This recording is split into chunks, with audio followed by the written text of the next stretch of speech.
Boy, quick response. Morning. Morning.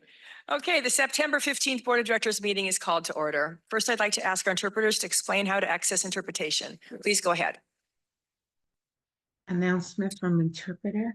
To use the interpretation feature, please scroll to the bottom of the Zoom screen where the meeting controls are. Click on the interpretation icon, world, and select English as your language. If you are joining through the Zoom mobile app, cell phone, tablet, etc., please press the ellipsis, then interpretation, and then choose your language. Finally, click mute original audio to not hear the original Spanish low in the background. Headsets are available for interpretation. If you are in the meeting room, please check out a headset from the receptionist in the lobby. Aviso por parte del intérprete. Para hacer uso del servicio de interpretación, favor de desplazarse a la parte inferior de la pantalla de Zoom, donde aparecen los controles. Haga clic en el icono de interpretación globo terráqueo y seleccione Spanish, español. Si está utilizando la aplicación móvil de Zoom, celular, tableta, etc., presione los puntos suspensivos, luego interpretación y luego el idioma. Si no desea escuchar el audio original en inglés en el fondo, por favor seleccione Mute Original Audio, silenciar audio original. Contamos con auriculares disponibles para el servicio de interpretación. Si se encuentra en la sala de la reunión, favor de pedir auriculares con la recepcionista en el vestíbulo. Thank you. Thank you. I'd like to take a moment to acknowledge the land that we call home. The tribal nations of the San Diego region have historically faced injustices. We acknowledge the harmony that existed between the land, nature, and its original peoples, who have since endured displacement, persecution, and systemic oppression. We pay our respect to the unceded territory and homelands of the 18 tribal nations in our region, the most in any county in the United States, from 4 cultural groups, the Kumeyaay, Digueño, the Luceño, the Cupeño, and the Cahuilla. This land has nourished, healed, protected, and embraced them for many generations in a relationship of balance and harmony. As members of the SANDAG community, we acknowledge this legacy. We aspire to learn from Indigenous traditional knowledge and experiences in undoing the injustices of the past. Now, please stand and join me in the pledge. Ready, begin.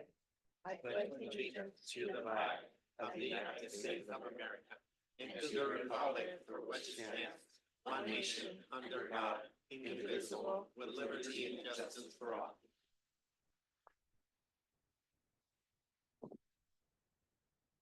Okay, Michael, can you please confirm quorum? We do have a quorum, Chair, with the cities of Escondido, La Mesa, Lemon Grove, National City, Oceanside, Poway, and Vista absent. Very good. Now let's move on to non-agenda public comment. How many do we have? We have 5 in person and 2 online, Chair. Okay, we'll take them all. So for the purposes of civility and an orderly meeting, we kindly ask that you refrain from using loud, threatening, profane, or abusive language. Per our board policy, the amount of time allowed for each verbal public comment is determined based on the number of agenda items, the complexity of those items, and the number of persons anticipated to offer comment. This allows us to hear from as many people as possible and to complete our business while we still have a quorum. So based on those factors, the chair has determined that today's meeting, each member of the public will be allowed 2 minutes for their comments. And first we have Purita, followed by Caesar.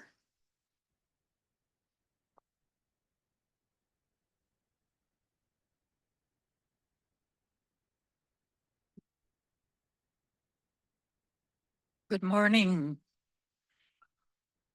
We the people, what it says, we the people of the United States, in order to form a more perfect union, establish justice, ensure domestic tranquility, provide for the common defense, promote the general welfare, and secure the blessings of liberty to ourselves and to our posterity, do ordain and establish the Constitution of the United States of America. Over. What it means. The preamble expresses the purpose of the U.S. Constitutions. The federal government gains the power from the people rather than from the states. The government exists to maintain peace at home, provide national defense, promote the well-being of the people, and protect their liberties. Importantly, the Supreme Court has held in Jacobson versus Massachusetts 1905 that the preamble itself is not a source of federal power or individual rights. Rather, all rights and powers are set out in the articles and amendments that follow. Over.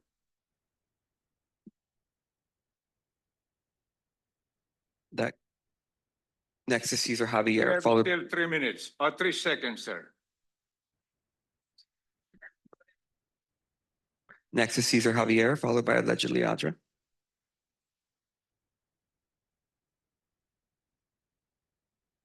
Thinker, philosopher Lakaba, citizen Lakaba, citizen Lee of district, please listen. Please listen, Councillor Lee. These are our kings and queens, city of San Diego, the core city. I hope you understood what my wife has read. We are victims. We are hurt.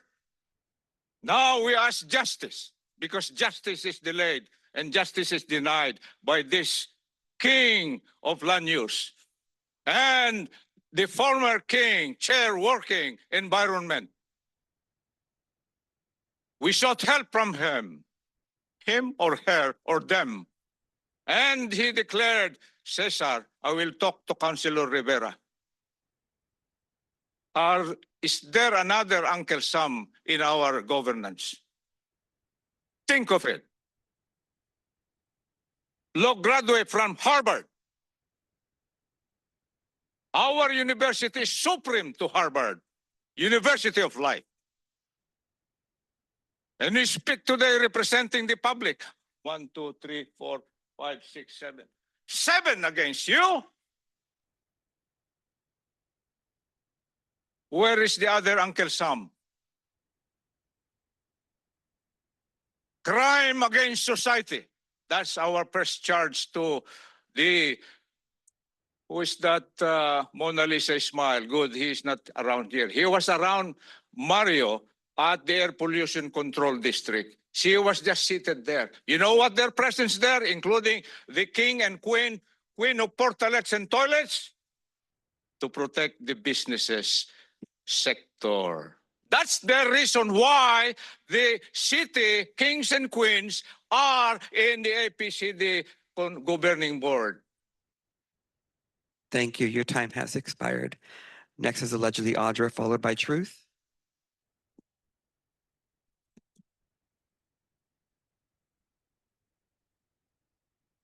What's happening in San Diego is absolutely appalling. The attempts to hide information about the kidnapping of Malika and Zaya Robinson needs to stop. Last time I played a soundbite, which I'm going to play again, and I will continue to play if you continue to silence it. It was actively silenced on Zoom, and when you go to watch the video, it was also silent. Just during the time where I was playing, the fact that these children are very upset every time they have to be ripped apart from their family. The county is hiding sexual abuse. They're actually claiming that these children are being coached by me because they want to hide it. And the county isn't the only place. I mean, that's actually happening at the county, at the Board of Supervisors. They are intentionally making it so people can't see their pictures because it's a threat to their business. So when you guys want to, play games like this, it's going to be worse on you because people are going to continue to see the effects that you guys have on children, which is very traumatic.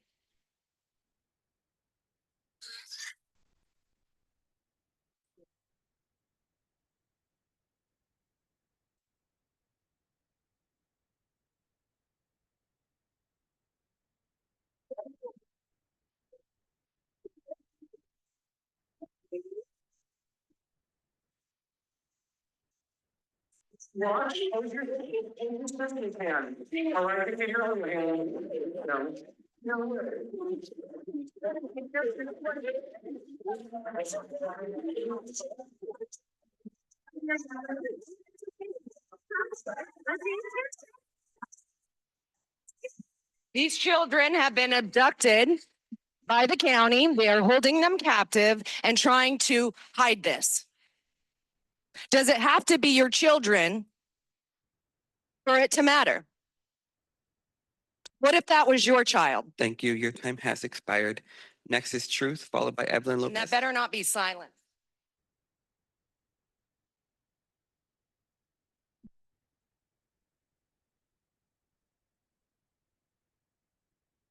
Did you all watch the murder of Zarutska yet? Media loves foreign white blonde girls, but not so much the public transit crimes here in San Diego. Here's what I said at union-controlled MTS back in 2023, quote, on October 25th, a 21-year-old was slashed in the chest by a woman carrying a bottle of alcohol.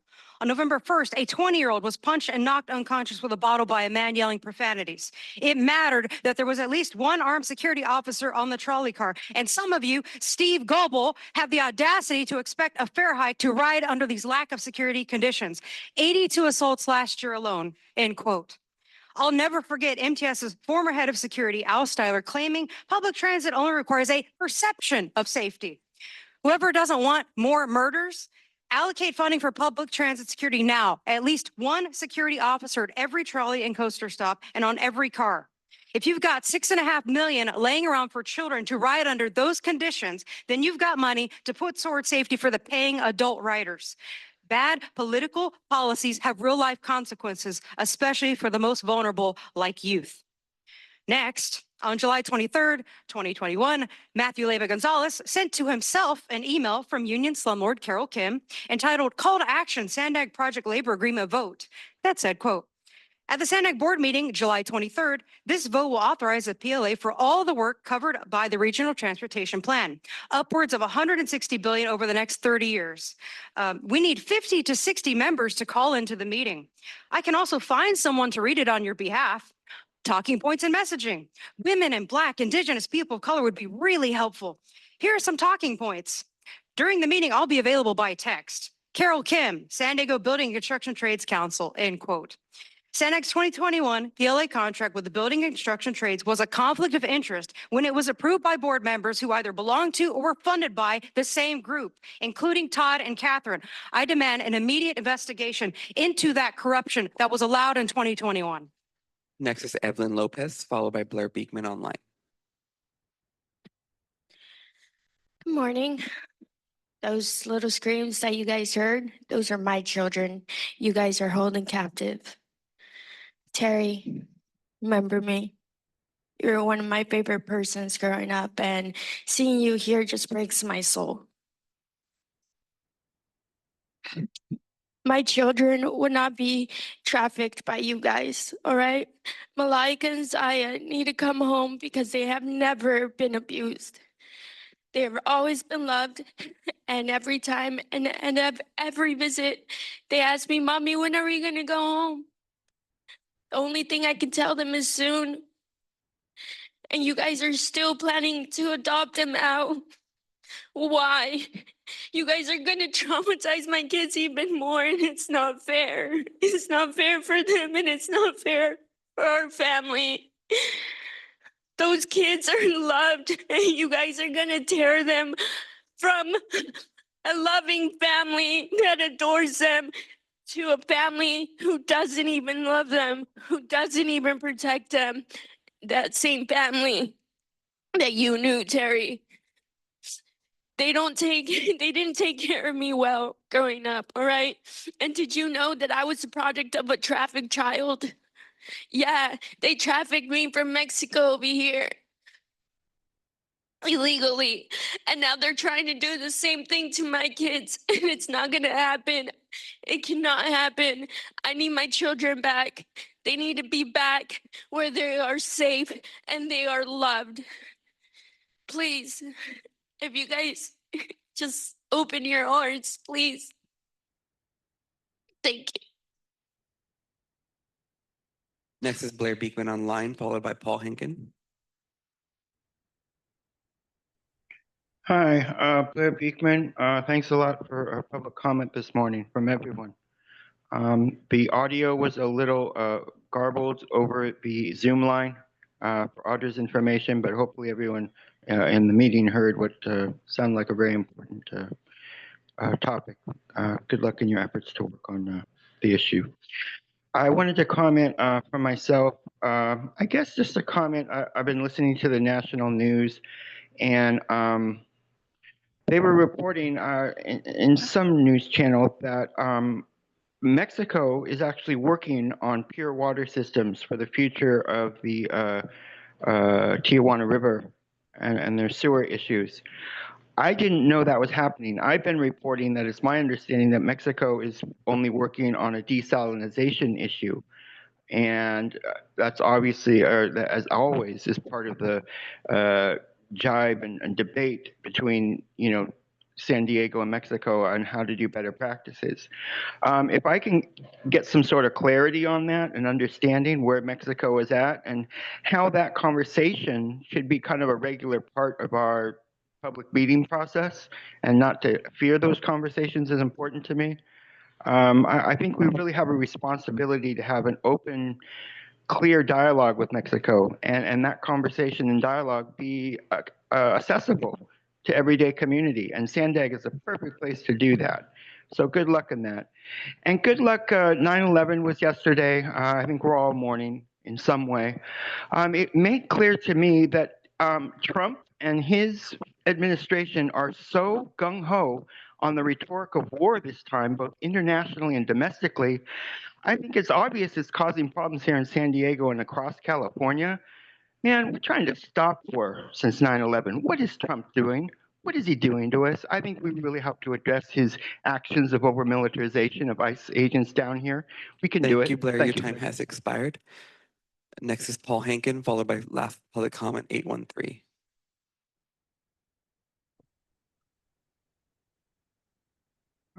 Thank you. No discussion section. Only a bunch of items with a few seconds to speak on each one. It's shutting out the public. Not all these agenda items are routine and qualify for placement on the consent calendar. Your new legal counsel may be embroiled in defending this instead of actually advancing transportation issues as is their mission, protecting the public interest. It figures that SANDAG, so embroiled, would bury the conflicts of interest and audit items in consent, although of public importance. The first conflict of interest, COI, is with the new AI architect, senior AI engineer, and UX designer, who do not have to report income, investments, and business positions and business interests from sources that provide services, supplies, materials, machinery, or equipment of the type utilized by the department or division where the filer is assigned, if it is not deemed the type used by SANDAG itself. Everything AI does affects the entire organization, so that doesn't make sense. So they could get a bribe from someone who serves the department only. Totally unethical. And ditto for all the capital program people. We especially do not want this sort of potential hanky-panky for the right-of-way architect, whose job would seem to be selecting houses for expropriation or managing the transaction. All these people need to be subject to the disclosure items in Table 4. You're shutting out the public is absolutely disgusting, uncalled for, and Thank you. Your time has expired. And our last public comment is phone number ending in 813.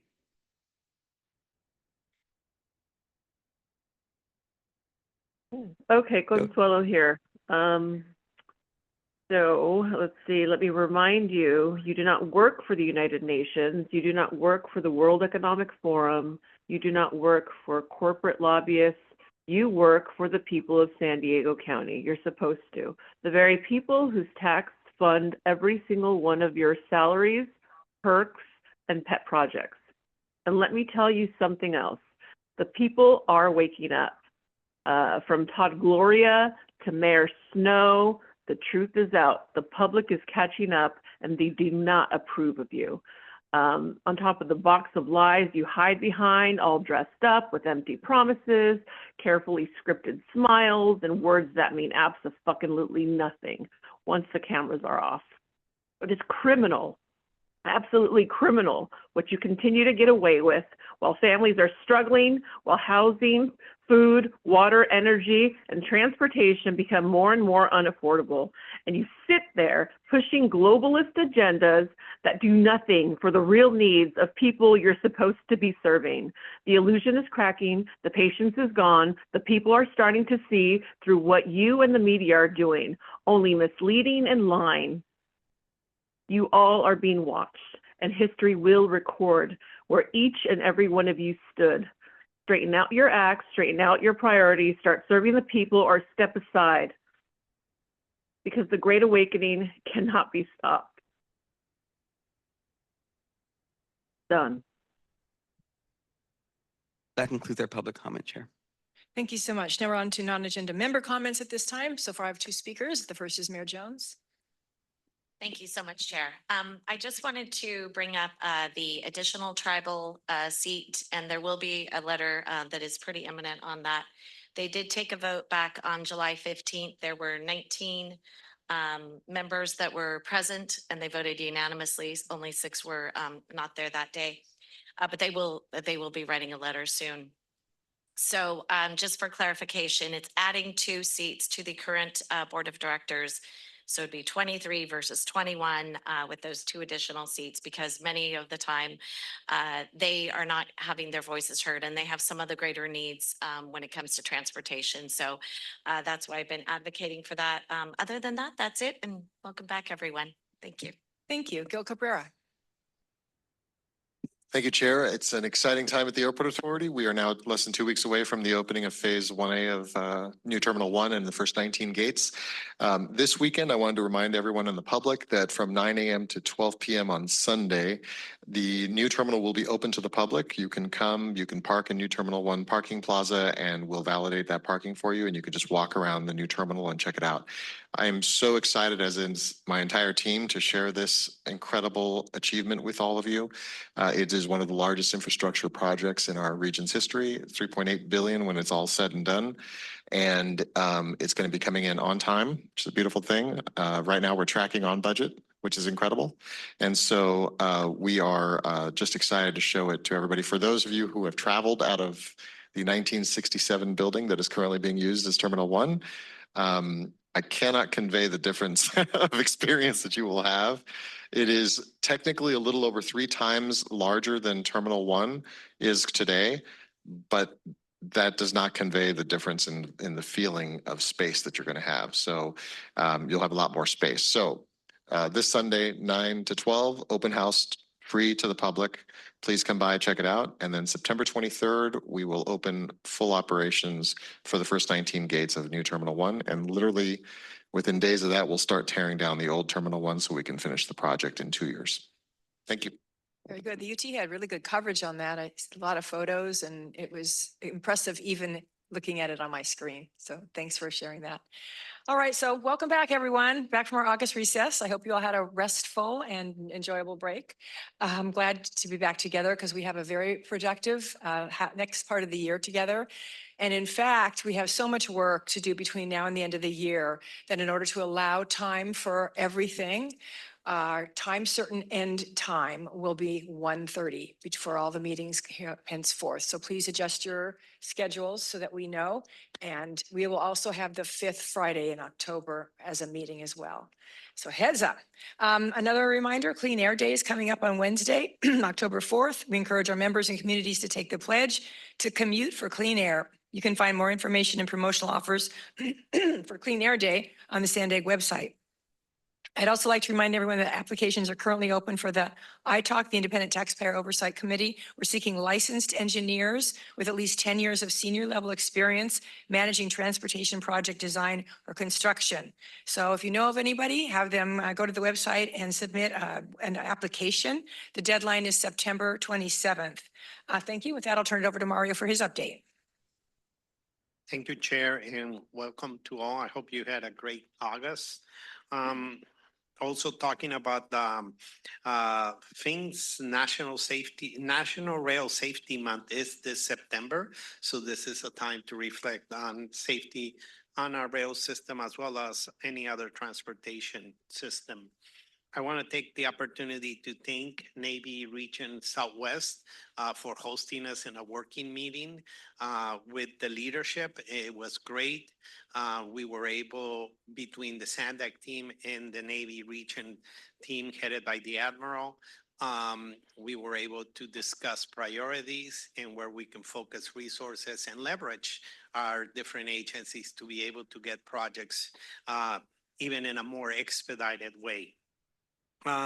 Also during August, the CTC had their meeting here in San Diego, and it was in this room. This is the first time SANDAG offers or can offer their facilities. I want to thank Chair Huebner for kicking off the meeting. I want to thank the California Transportation Commission for continuing to invest in transportation and entrust dollars to us in San Diego. I want to make a statement, and I'm going to read it here so I can get it right.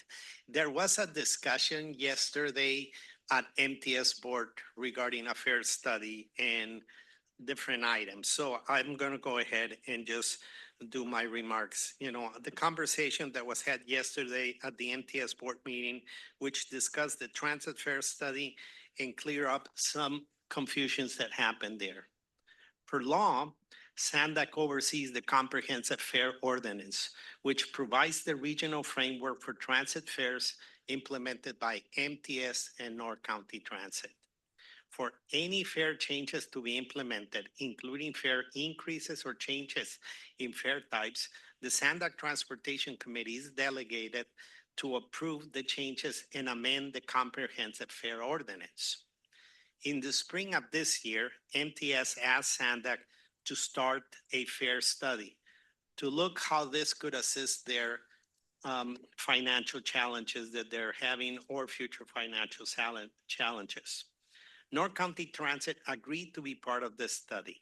Staff from the three agencies are working together closely to bring alternatives back next year for the consideration of the boards of MTS and North County Transit, as well as the SANDAG Transportation Committee, or if so wish, the SANDAG Board. The SANDAG's Transportation Committee includes voting members from MTS and North County Transit. SANDAG has never proposed fare changes that were not first approved by MTS and North County Transit boards. So we want to make that clear. Anything we do will be in partnership with MTS and North County Transit. We will follow their lead and coordinate with them on any next steps, and we'll keep updating this board on the outcomes of the fare study. Now going to some specific project information. Also during the summer, some major agreements on Alta Mesa East were reached. There was the General Service Administration and Customs and Border Protection Donation Acceptance Agreement was signed. This spells out, once the port of entry is finished, how is it going to be transferred to the federal government. The infra agreement with Federal Highway Administration was signed. We are the recipients of a $150 million infra grant, and signing the agreement means that the money will be transferred to SANDAG as we are ready to implement the project. And Mexico signed the MOU addendum on the toll revenue sharing also. Next meeting, we will bring in several items on Alta Mesa East.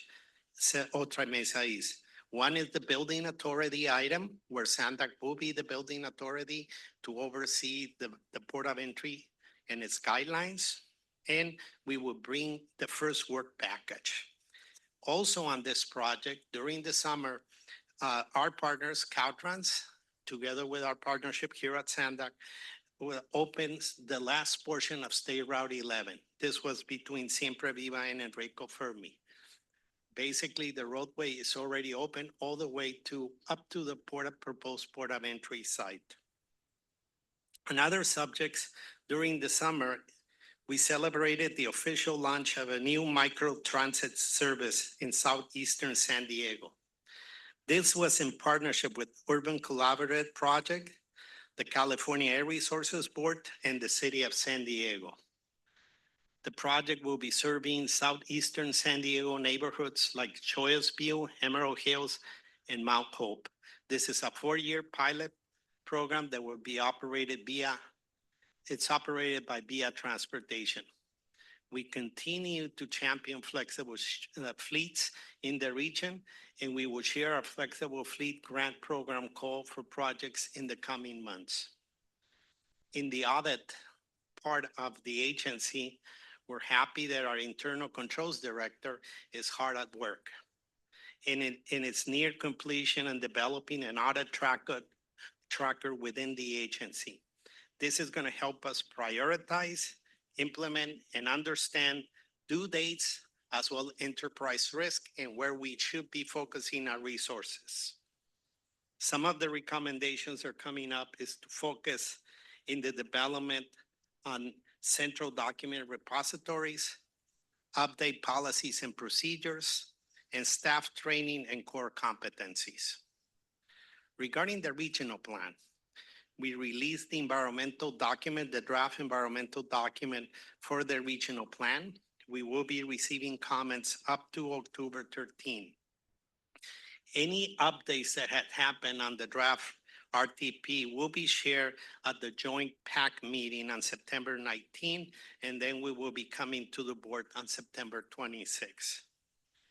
The Lausanne realignment project continues. We continue with studies, geotech studies, as well as other environmental studies that hopefully will help us start aligning more, analyzing all the different alternatives and homing into some feasible alternatives that can be further explored. And we continue working with the High-Speed Rail Authority to become our NEPA lead agency. We are beginning a 2-year planning study on the Blue Line and seeing how we can make it more expedient. And that study is also going to evaluate the feasibility or not feasibility of bringing in heavy rail further south. So that's a 2-year study that we're beginning. On the construction realm, the Batiquitos Lagoon double track project has initiated again. It was on pause for the nesting season, so that has begun again. And in that project, as well as the Del Mar Bluffs, we will be having an absolute work window. Basically, we will be shutting the line to do some work on Del Mar Bluffs 5s and Batiquitos Lagoon from Saturday, September 20th through Sunday, September 21st. And finally, some really good news. Recently, SANDAG was awarded the TDM Excellence Award for an NPO by the Association of Commuter Transportation, ACT. This agency is the National TDM Association, and it's a testament of that we're doing good things in the region on the TDM area, and that the staff is really working hard on this. That concludes my report. Thanks so much, Mario. We'll now move on to consent. Michael, do we have any public comments on consent? Madam Chair, so sorry, I have a question. Supervisor, yes. Thank you. Mario, just a couple questions if you'll indulge If you could me. move the mic a little closer to you. Yes, I have a question about the microtransit application process that's going to be opening soon. Can you just mention who would be eligible for that grant, and will cities who have not received that type of grant in the past be eligible or prioritized? And I'm going to have Antoinette, our planning director, answer that because we've been working pretty hard on those details. Okay, we'll be going to the Transportation Committee next month with revised evaluation criteria. Eligible applicants are local jurisdictions, transit operators, and military. So basically government entities are eligible to apply, and tribal governments are also eligible. Wonderful. That's great to hear because I know at least the city of Imperial Beach is interested in something like that. And my second question has to do with the study for the Blue Line. You're talking about heavy rail. I'm interested in grade separation for South Bay to increase efficiency and traffic down there as well. We are also actively working on a grade separation study, and also during the exercise that we're going to be doing with the board in the end of this calendar year about prioritizing projects, grade separations are also in there. And it's really important. The Blue Line is, like I've said many times, the workhorse of the trolley lines. And definitely we need to look at grade separations across the board. I absolutely, it's not just the workhorse, but it's carried by the working families of South Bay. So I would love to see their commuting times shortened before we even talk about heavy rail and commercial rail. Thank you. Thank you. Mayor Minto? Yeah, just real quick, because I'm not sure if this is under our purview or not, but since we mentioned the Blue Line, down there at the San Ysidro terminus, you have a lot of wildcatting going on and things like that. I don't know if that's under just MTS purview or the city of San Diego, but they have a lot of issues down there with safety at that border crossing and at that trolley stop. So is that something that we would look at here, especially since we're talking about, you know, trolley safety in next month or whenever it is? We deal with the capital projects of MTS and North County Transit. So it seems that there is an issue on current operations and maintenance. Let's call it current operations. So that issue, we will alert MTS about that. I do want to tell you also that we are looking into funding a rehab of the terminus there and moving the tracks, the location of the tracks of the trolley at the San Ysidro station. So in the project, that also can be taken into consideration. But I'm hearing more that it's right now boots on the ground kind of issues right now. So we can alert MTS and also City of San Diego. Okay, we're just so heavily invested in all of that, that I think we have an obligation to have a voice, or somebody should hear our voice about that. Start maybe even hear, it's okay to hear testimony too. I mean, when we hear testimony about everything else, it doesn't really affect us here so much, but that probably does. Thank you. Okay, we're now going to move on to the consent calendar public comments. Michael? Yes, we have 3 in person and 3 online. The first is Cesar Javier, followed by Truth. And please identify which consent items you're speaking to.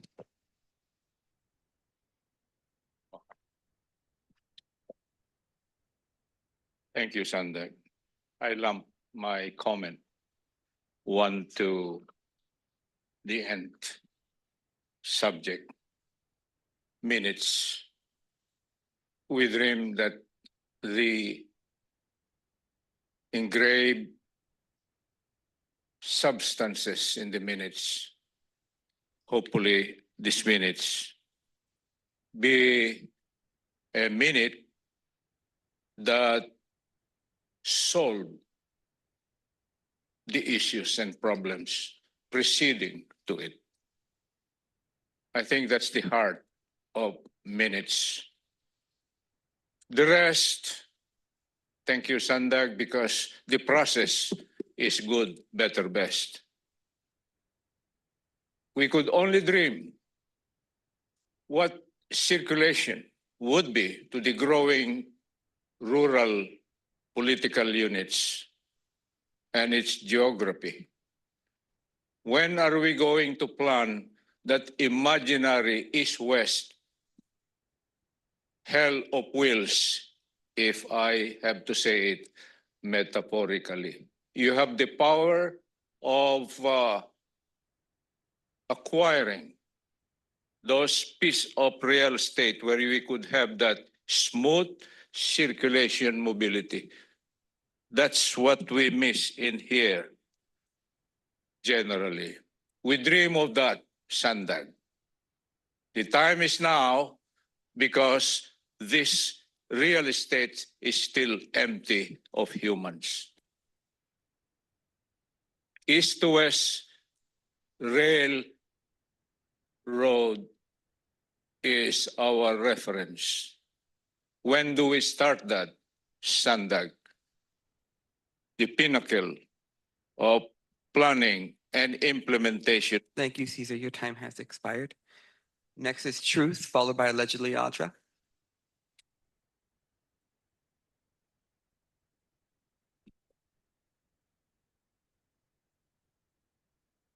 Item 3.2, how is a home of guiding hands for ADA vans and 3 ADA buses? How's the lifespan only 4 to 5 years? Why is it taking them over a year to figure out how to get rid of the old vans and buses? It's called Mexico. Item 3.3, that Working Party Communist Sean shouldn't be representing anyone, anywhere, ever. And I'm concerned that all the meetings with assembly members have a North County bias.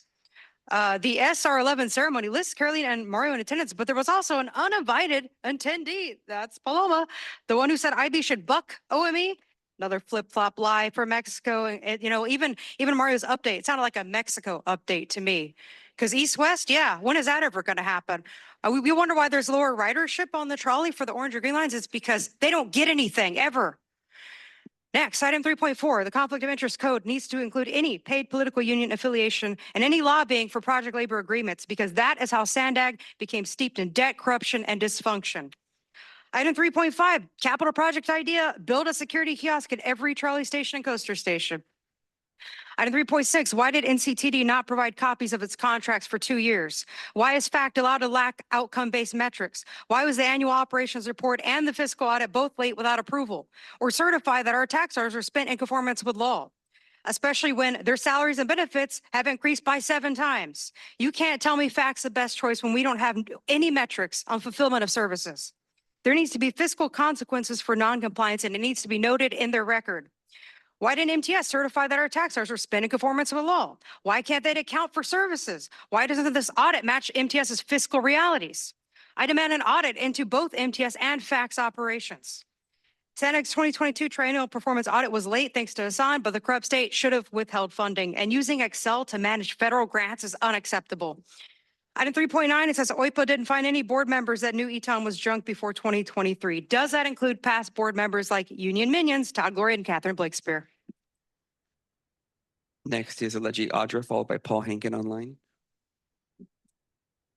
For housekeeping, why do you keep silencing what I'm playing or saying in non-agenda? I suggest you talk to your staff, because I will continue to play that. In fact, if you want, that's all I'll play for non-agenda until that ceases to happen, because it's intentional and it needs to stop. Because it can't just be like, oh, it's a coincidence that it's happening to me every time that gets played.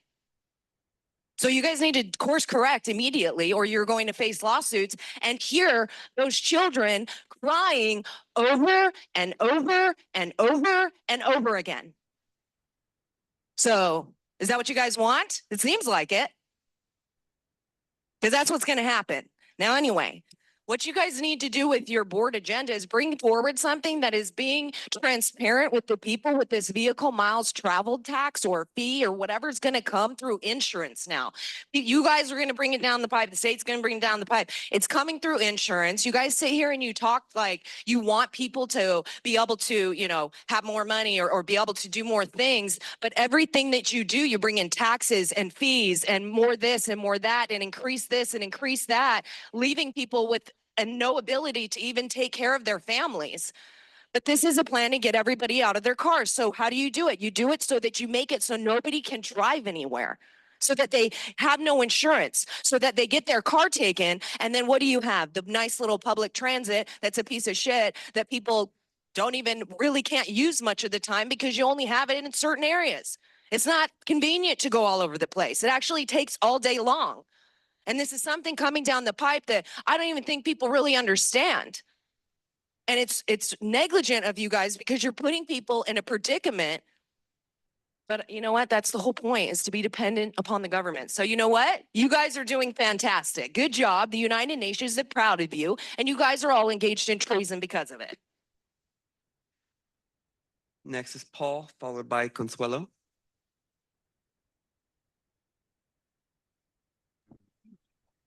Bravo, Mayor Jones, on getting seats for Native Americans. 3.6 TDA junk. Manipulation. Since you failed to submit the audit in a timely manner, no wonder you keep it hush-hush by burying it in consent. SANDAG's answer to the first three meetings all promise the same thing.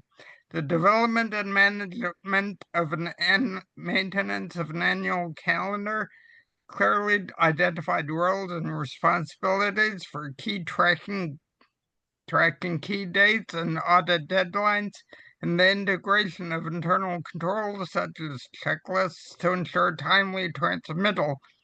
Not terribly convincing since the basic facts are different. 3.8 FY 2025 annual compliance with audit.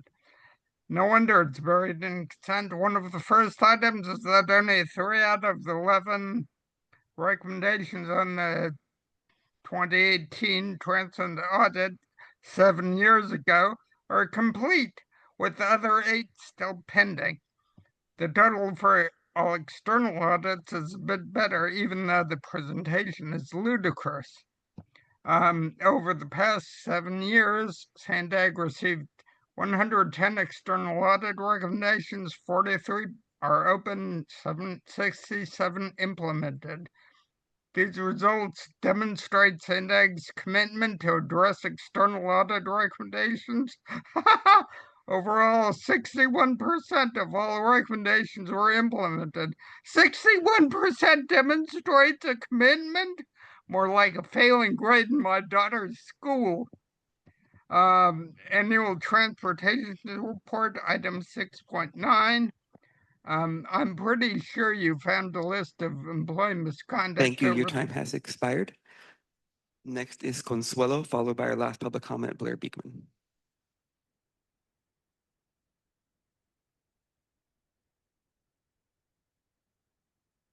Okay, yep. Okay, amen. Paul the Bull, that was great. So yeah. Oh, before I start my comment about consent, I just wanted to congratulate Paloma on a great performance on Wednesday's land use meeting.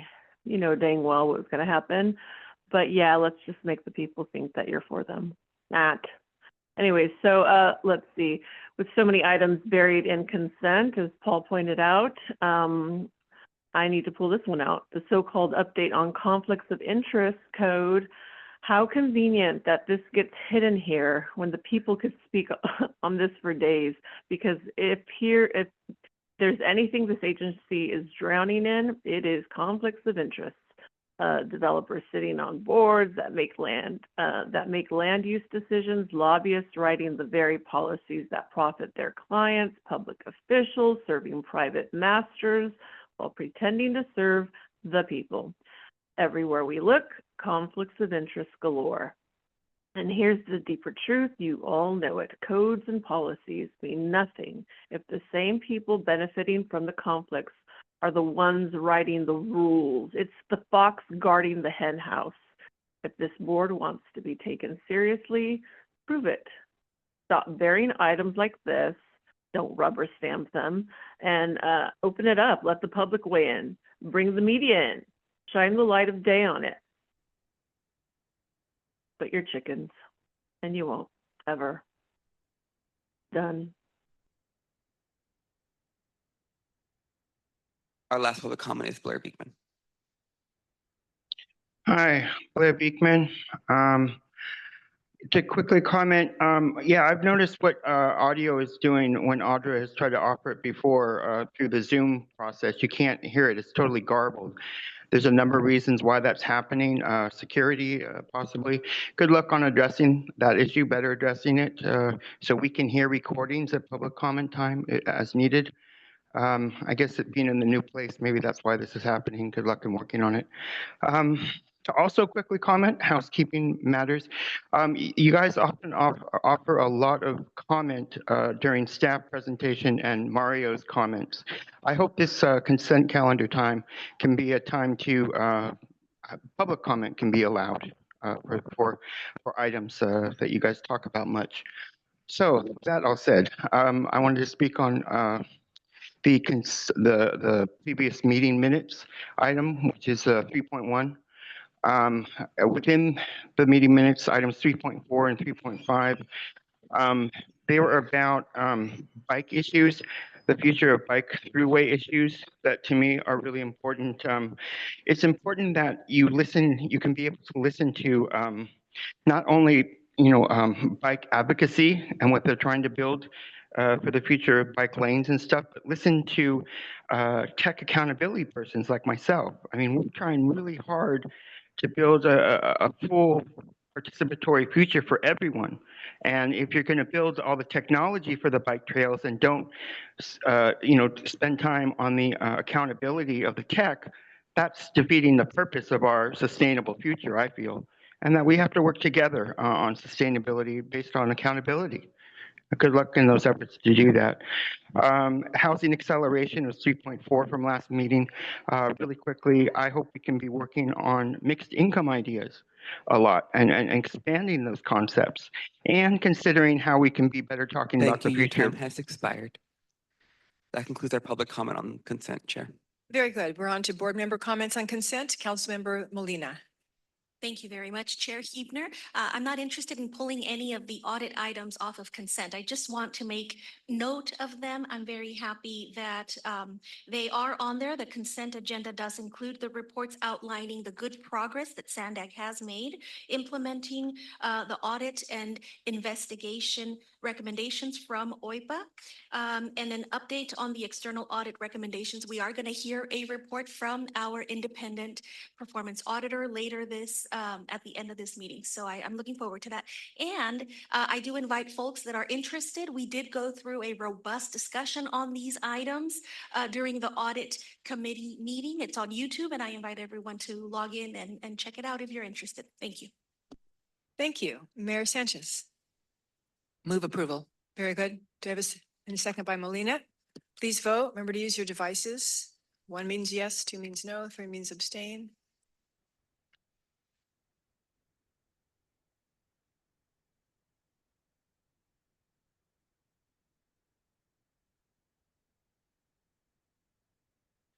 The motion passes unanimously with those members present. Very good. We'll now move to closed session. Michael, do we have any public comments on closed session? We do, Chair. We have 3 in person and looks like 1 online. The first is allegedly Audra, followed by Truth. And you'll close those comments now, please. Thank you.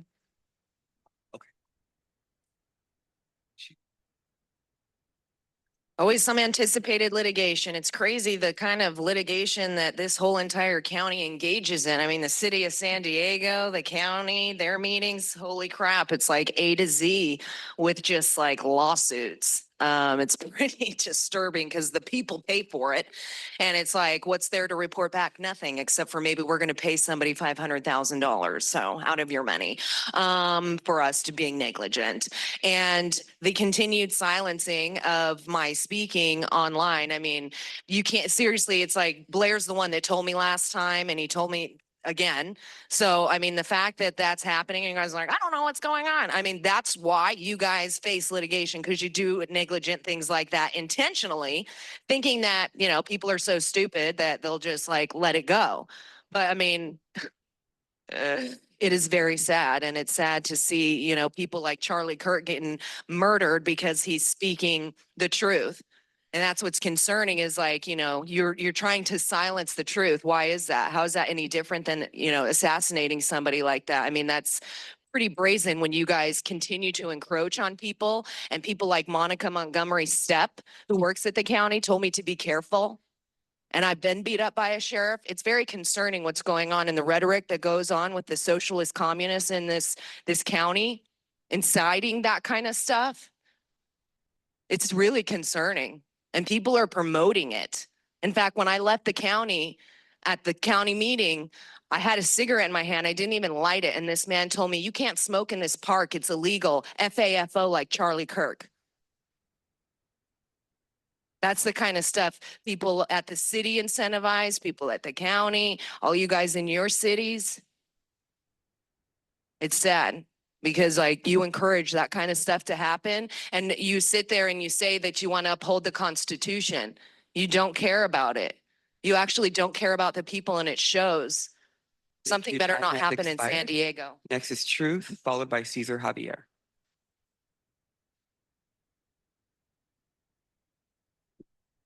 Item 4.1, initiating litigation with Maria's name in there tells me it has something to do with a major project. Is somebody going to sue to pay for those wasted tax dollars that went to tearing up the once newly paved SR11? Or maybe Maria has suddenly become a lawyer? I think we should actually just sue Mexico. They're the cause of a lot of problems. We're not blaming them for everything. I'm just saying, don't add to them. Item 4.2, exposure to litigation. If you don't operate this place like the county and you keep answering my public records request, and there's going to be less lawsuits against SANDAG other than by the crazy climate cultists who will sue for any reason if you dare to oppose them, of course. And I'm going to add a serious word on opposition. I pity the sad crazies out there who are so intolerant of opposing opinions that they go out of their way to do harm to others, not just violence, but even to the lower levels of trying to write badly formed hit pieces, which includes our devious local media outlets. Nothing is achieved by stoking hate and senseless animosity, but to quote the Sex Pistols' Johnny Rotten, you should always go where you're not wanted first. There's more to achieve there. And if you're going to take an hour or more in this closed session, let me know now so I can come back a lot later. One more thing to consider, anticipate litigation. I'm going to do extensive PRAs and every single person who voted yes to the exclusive PLA contract in 2021. That includes Todd, Catherine, Terry, Alejandra, Mary Salas, Serge, McNamara, Shu, Raquel, and Lisa. TikTok on all of this corruption that's been going on for way too long. And Sarah Ochoa even admitted, quote, our prior leadership repeatedly proclaimed plans to take over SANDAG, end quote. And look, here we are. I wonder how we got here. And for the record, it's been so great not seeing you guys for a month. So during the closed session, think about all the beach days, recordings, lunches, and PRAs I enjoyed during SANDAG's summer break. Thank you. Next is Cesar Javier, followed by last public comment online, Consuelo.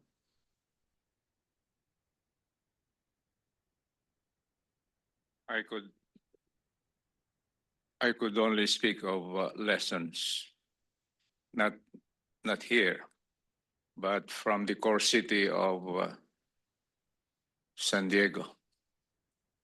They are here, and as a resident of District 9, West Bank of Choyas Creek, I think we believe, we faithfully, solidly say that our lawful authorities elected by the people are criminals. And the only way to bring back our trust as far as this item is concerned is for them to be in prison right there. 11 lawful elected officials doing nothing in favor of the victims of flood, criminality, fire, and the Tijuana crisis, including our next door ceramics kiln, killing people. What litigation result have you accomplished? King of the land use variance, Councilor Lee, and the presidents of the council, Lakaba, and the ongoing chair environmental mogul, not mongoloid, mogul. What have you done to address these accusations, litigation, as spelled out in this an example of SANDAG justice? Please, we are not your antibiotic. We are just merely doctors diagnosing Time has the expired. disease. Thank you. And our last public comment is online, Consuelo.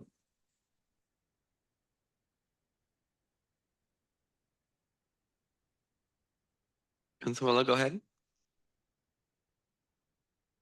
Okay, yes, I'm here. Okay, got it. I love that, Brother Caesar.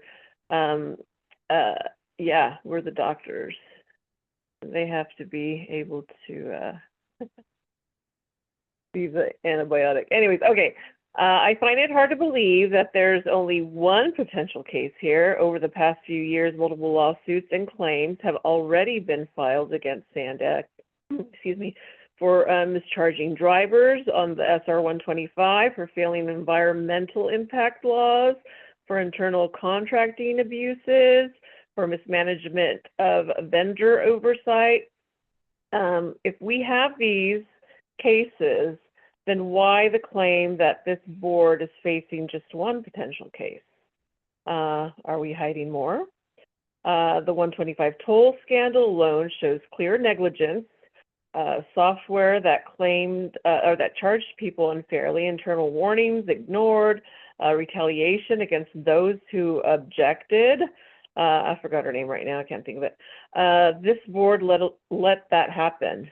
And what changes were made? How much cost to the taxpayers resulted? When it comes to environmental lawsuits, SANDAG has lost or had to settle, paying millions in attorney's fees because its plans didn't properly address climate change, air pollution, or public health risks. Those are powerful cases showing real harm. So today, as you talk about potential litigation, remember the past. Transparency means more than statements. It means naming who is responsible, what was done about it, and how you'll prevent it from happening again. Just don't exist. Because the people are watching and they deserve better than what this agency is offering or claims to be doing for the Thank you. betterment Your of time has expired. That concludes our public comment on this item, Jen. Okay, thanks so very much. We're going to move into closed session. It will be at least an hour. That's what I anticipate. We're going to take a 5-minute break before we close the room up. So those who don't need to be here, please don't come back in.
Moving, we've got another item. Don't forget an open session. I don't know that. That would explain it, because I just.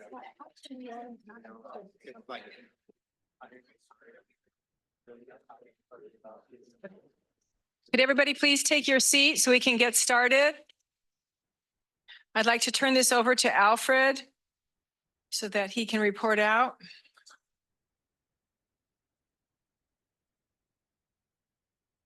Are we ready? Are we in recording? Okay, we're recording. All right, Alfred, could you please report out from closed session? Yes, thank you, Chair Hebner. The board met in closed session to discuss two matters set forth in agenda items 4.1 and 4.2. One item of potential initiation of litigation and one item of significant exposure to litigation. Direction was provided to staff and council. There is no reportable action. That concludes my report. Thank you very much. We're going to move on to the fiscal year 2026 annual audit plan, but I don't see Courtney.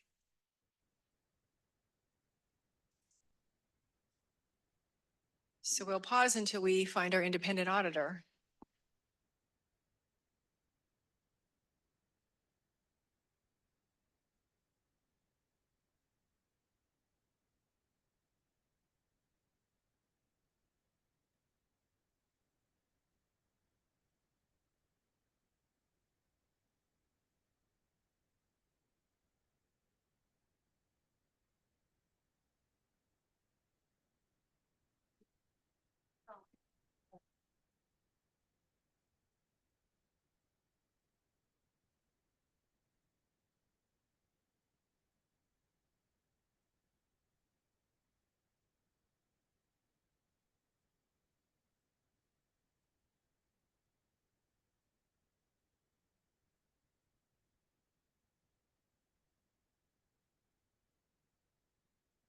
I just asked Francesca to put you on that list. Yeah, you get the color memo. Color? Yeah. Gotcha. Yeah. Any intel on where our independent auditor is?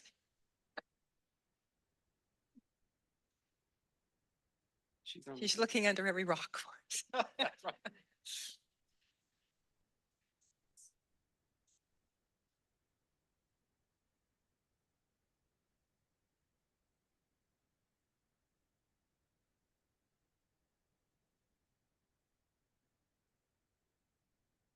Wonderful.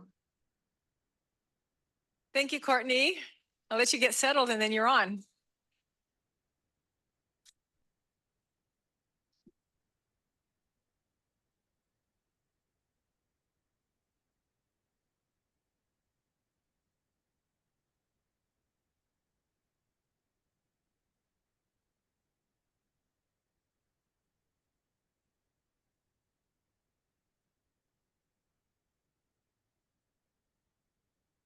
Good afternoon. Good afternoon, Chair, members. I'm Courtney Ruby. I'm the Chief Audit Executive, the Independent Performance Auditor for SANDAG.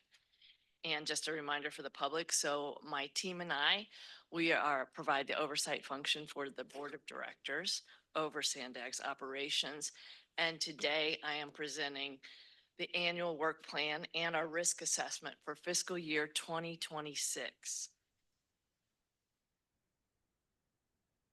So Board Policy 39 does state that the IPA shall annually prepare an audit plan, and that it's based on the results of a risk assessment and conduct audits in accordance with the risk assessment. And Board Policy 39 states that the Audit Committee is granted the authority to approve the annual audit plan after discussions with the Independent Performance Auditor.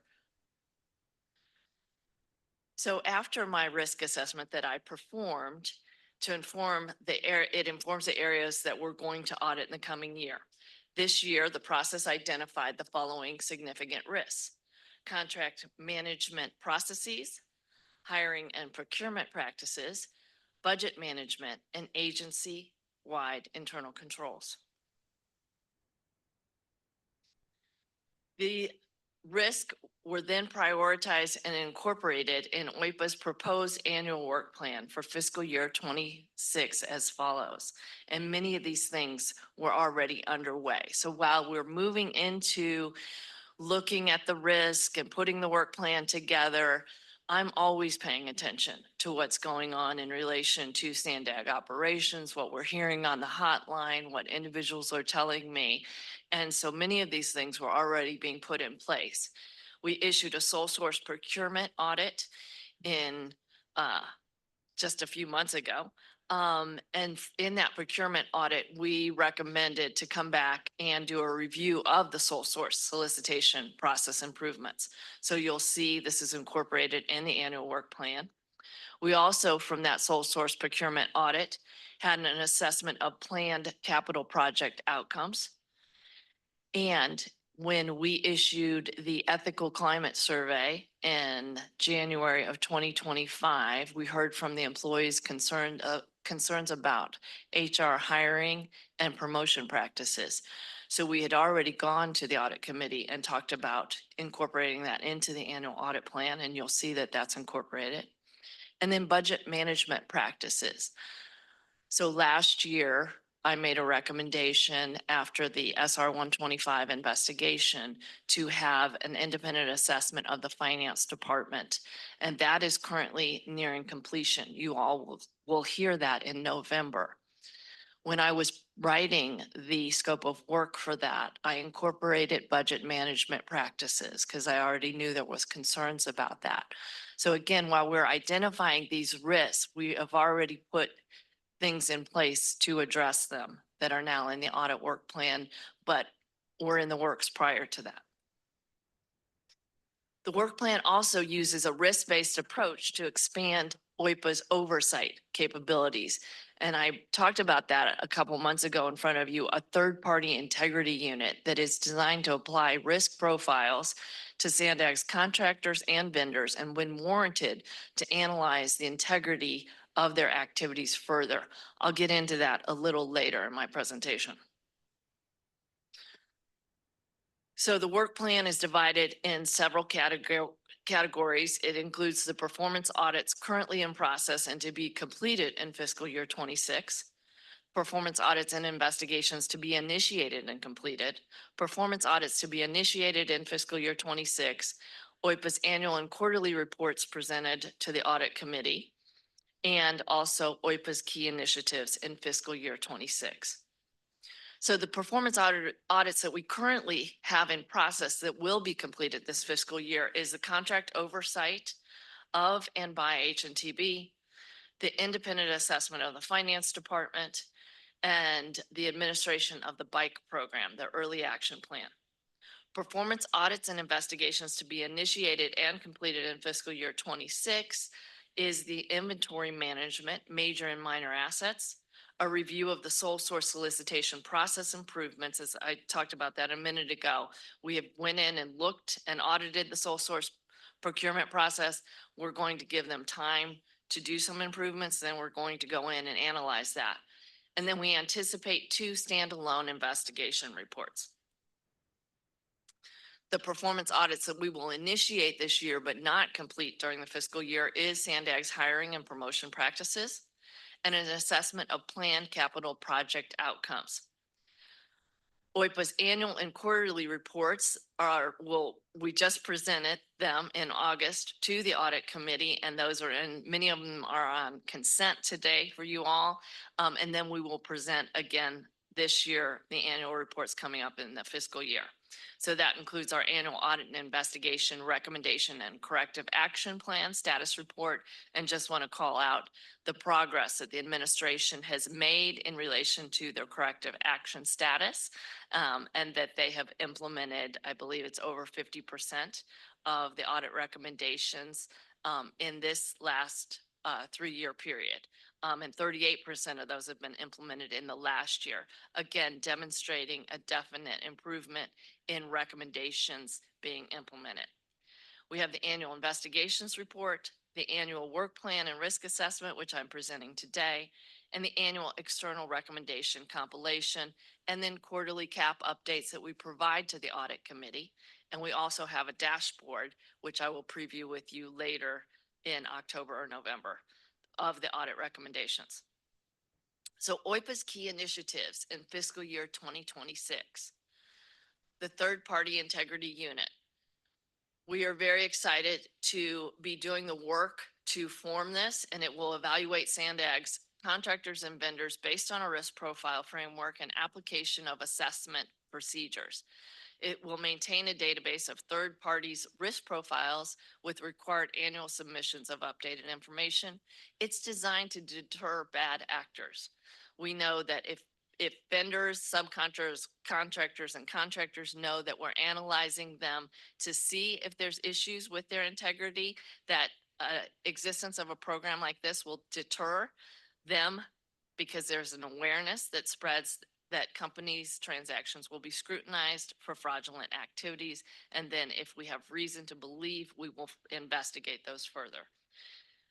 This is also going to be great from an operational standpoint because it's going to identify lapses, gaps, or circumventions of critical processes and procedures sooner, thereby reducing the harmful impacts to SANDAG. We have a peer review. So every 3 years, we are a shop. This is mandated in AB 805, the legislation that mandated the audit committee and the independent performance auditor, that every 3 years, we must undergo an peer review. So this is based on, we're a shop that follows government auditing standards. So in order to do that, we must have peers come in and let you all know if we're doing everything that we're supposed to do to have a quality system. This gives you that guarantee that when you see our work, you can rely upon it because you know the system that we are designing our audits and how we're publishing them, collecting our evidence, everything, that we have a quality control system to ensure that we're meeting the standards, and that when we issue a report, you will see a standard statement in the report that says we follow government auditing standards. This peer review must be completed by November 2025. They have to be completed every 3 years. And the preparation for a peer review does require quite a bit of work too, because we go in, we do a self-assessment.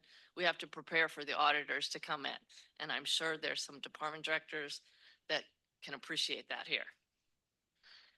Then we have system implementations. We have a comprehensive online corrective action dashboard. Like I said, we're going to bring that to you, hopefully in October, where you'll just get an opportunity to see, but you'll be able to search the recommendations by year, by audit report. If they are recommendations that the finance department is supposed to implement, you'll be able to search them by the finance department. So it's a great interactive tool that we believe is going to bring another level of accountability and transparency. We just launched this week the Ethico third-party whistleblower hotline reporting and case management system with the employees. If you have had an opportunity to walk around, you might have seen the posters up, but now you can just take the QR code and you can directly report to a third-party administered hotline. Doesn't go on any of SANDAG's systems.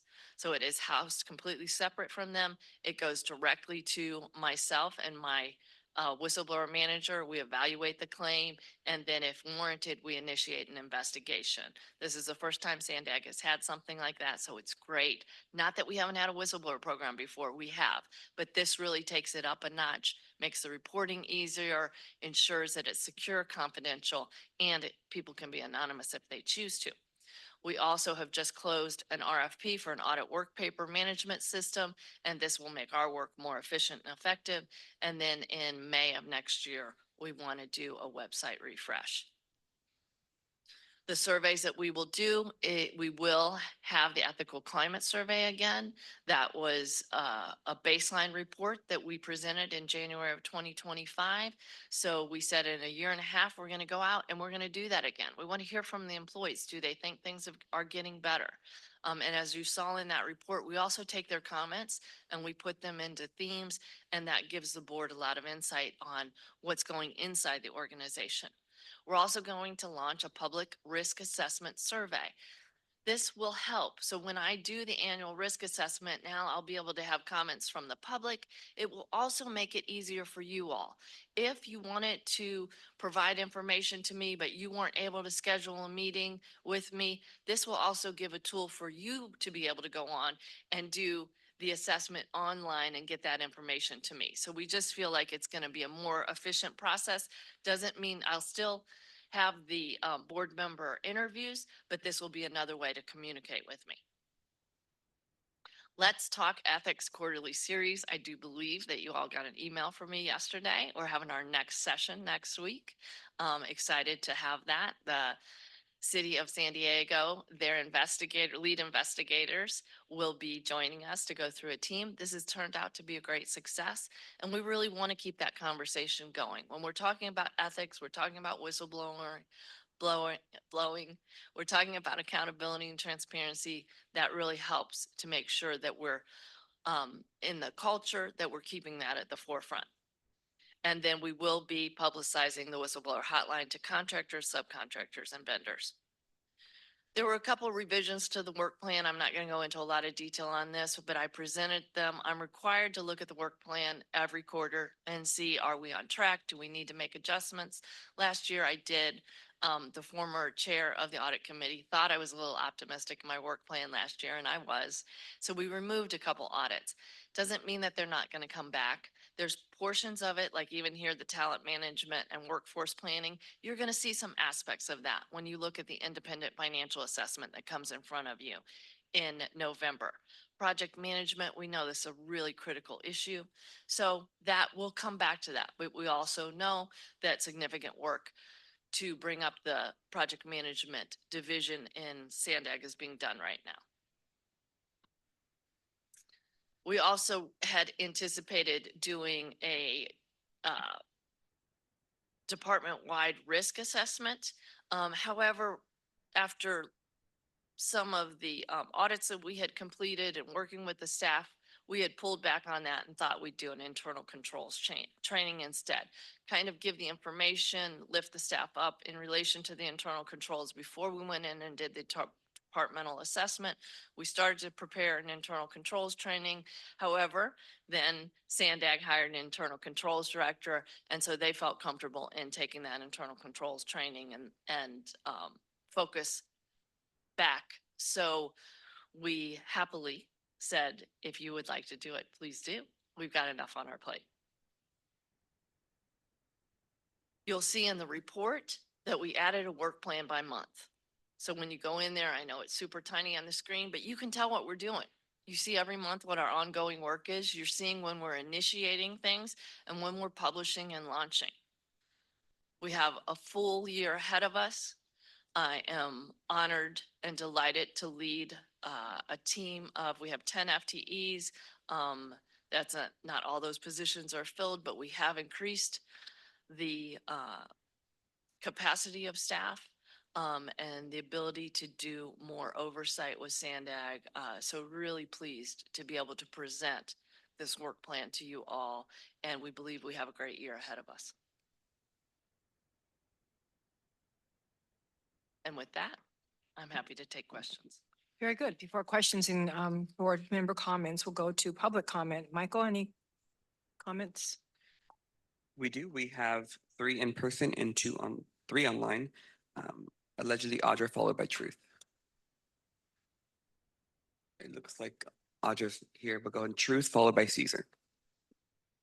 All right, I only left this building for 10 minutes to get a free Slurpee. No pizza yet, so you guys better make this worth it that I came back. Who is the peer review team made up of? The internal projects and capital projects work plan being removed because SANDAG doesn't even have a department. So maybe there should be major projects. They don't have a department yet. When it comes to prioritizing which performance audits happen, who are the other stakeholders mentioned? Of the listed potential audit topics, consider the ones worried about federal funding are a little alarmist. Those people need to focus on the state's risk management. However, I do like the cybersecurity idea and the OME regulatory compliance idea. My audit ideas. I demand full audits into how the tax dollars being handed over to MTS, NCTD, and FACT by SANDAG are being spent. These 3 entities are long overdue for an overhaul, particularly MTS. For this board to keep using the excuse of we funnel the money, but we don't operate the services is intentional negligence. I'd also like to see an audit of all the spending on the $1 million mile bike lanes and bike infrastructure. It's been so badly implemented that some cities have backtracked altogether. The same applies to any so-called active transportation projects. because cities like El Cajon and Santee are pushing forward on bad ideas like roundabouts to fail hard, just like Carlsbad has. Nobody's even considered that roundabouts with crosswalks nearby are a dangerous idea when cars don't have to stop at roundabouts that double as a blind spot for pedestrians. Walking is not being factored in as a mode of transportation. Why not? I also want to see an audit and a full investigation into SANDAG's project labor agreement practices since 2018. How could the Building Construction Trades Council get a 3 decades long monopoly on SANDAG projects over $5 million without internal aid? How can SANDAG claim to have equal opportunity to contracts when it shuts out and excludes independent contractors, the majority of workers?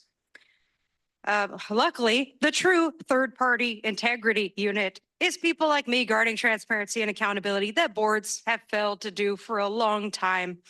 Ethical climate change is real. Don't be a denier. It's real if you want it to be. Thank you. Next is Caesar, followed by Blair Beekman online.